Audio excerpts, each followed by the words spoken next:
Lewis Hamilton trails Kimi Antonelli by 50 points heading into the Dutch Grand Prix. That single number sits at the center of everything happening around Ferrari right now, and it only makes sense against what came before it. In 2025, Hamilton recorded 0 podiums across the entire season, his first podium-less year in 20 years in Formula One. For a driver with Hamilton's career record, that season represented a major change from what fans had become accustomed to seeing. But 2026 has been a reversal of that trend, built on verified results rather than promises, and the turning point for that reversal has a specific date and a specific place. That place is Barcelona, Catalunya, in June 2026, where Hamilton claimed his first win for Ferrari. The victory ended a drought of 686 days since his previous win, which came at the 2024 Belgian Grand Prix. It was his 106th career win and, more importantly for Ferrari, it showed that Hamilton could still convert a competitive Ferrari into a race-winning package when the opportunity appeared. The podium that day was also historic on its own terms. Hamilton, George Russell, and Lando Norris formed the first all-British podium since 1968.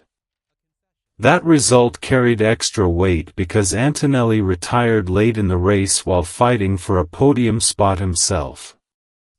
His retirement ended Mercedes' perfect start to the season, because they had won all 6 races before Barcelona. Until that point, Mercedes had looked almost untouchable. Ferrari's victory therefore did more than simply add another win to Hamilton's career statistics.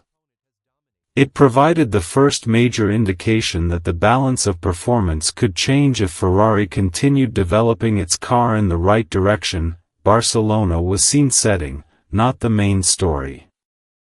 The main story is what has happened since, measured in points and in what Ferrari is now building for the second half of the year. Start with the standings, because the numbers explain why this next stretch of the season matters. After round 11, the Hungarian Grand Prix, Antonelli sits on 219 points. Hamilton sits on 169 points. That is the 50-point gap referenced at the outset, and it is current, confirmed heading into the summer break. The constructors' standings tell a similar story from a team perspective. Mercedes lead Ferrari by 72 points, 379 to 307. Mercedes have won 8 of the first 11 races this season. Those are not the numbers of a team that is under pressure. They are the numbers of a team that is dominating.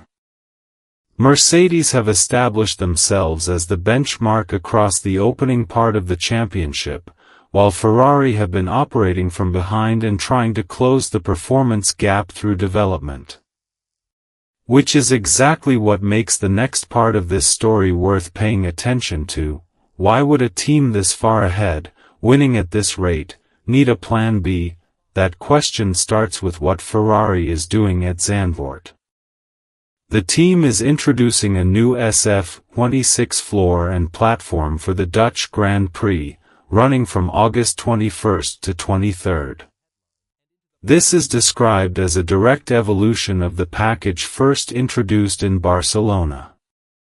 The purpose of the upgrade is to increase the downforce generated by the car's body, with the specific aim of making the car more competitive through low-speed, twisty sections of a circuit, not simply on the straights.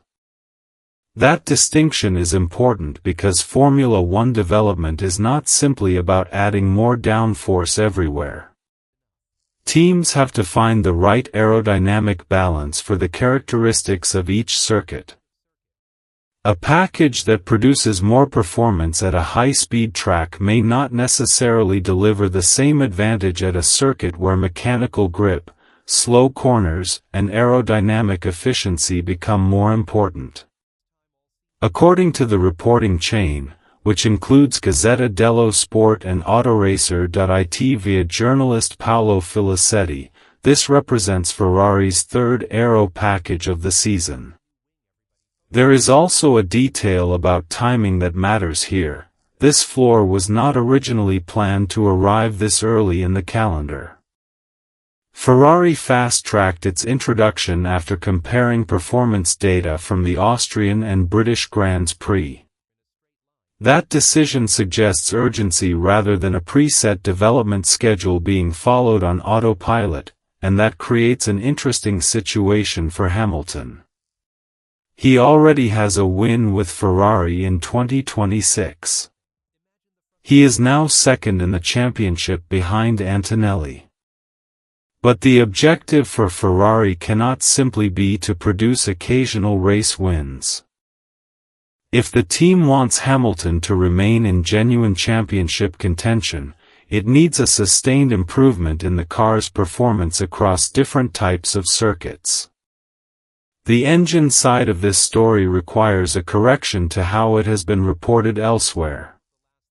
Ferrari's first engine token, referred to as an ADUO, arrived at the car during the Austrian Grand Prix.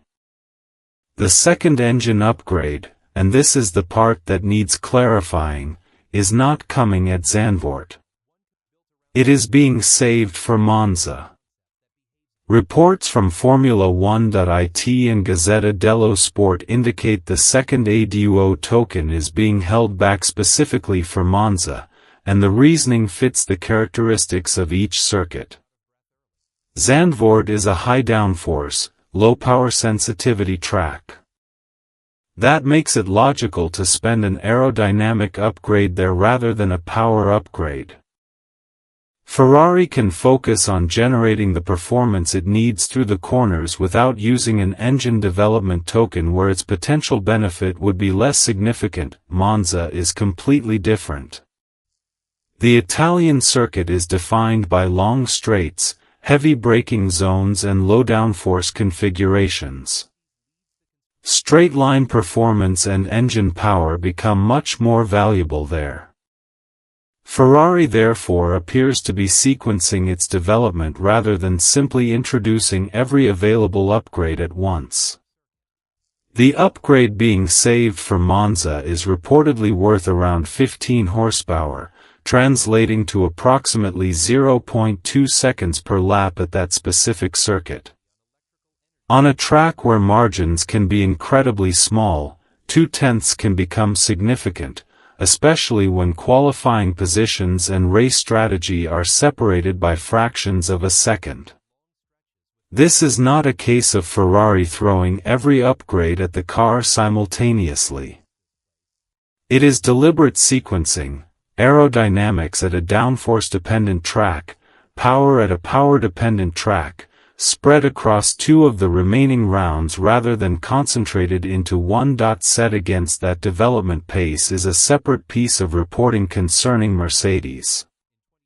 Italian press, reported via GP Fans on August 15, indicates that Mercedes are shifting their approach for the remainder of 2026 in direct response to Ferrari's charge. This is worth returning to the constructors' numbers to understand properly. A team leading by 72 points in the Constructors' Championship, and by 50 points in the Drivers' Championship through their lead driver, does not typically change strategy. A team that has won 8 of 11 races does not usually need a plan B. Yet that is precisely what is being reported. Details on what that Plan B specifically contains have not been verified beyond what has already been reported,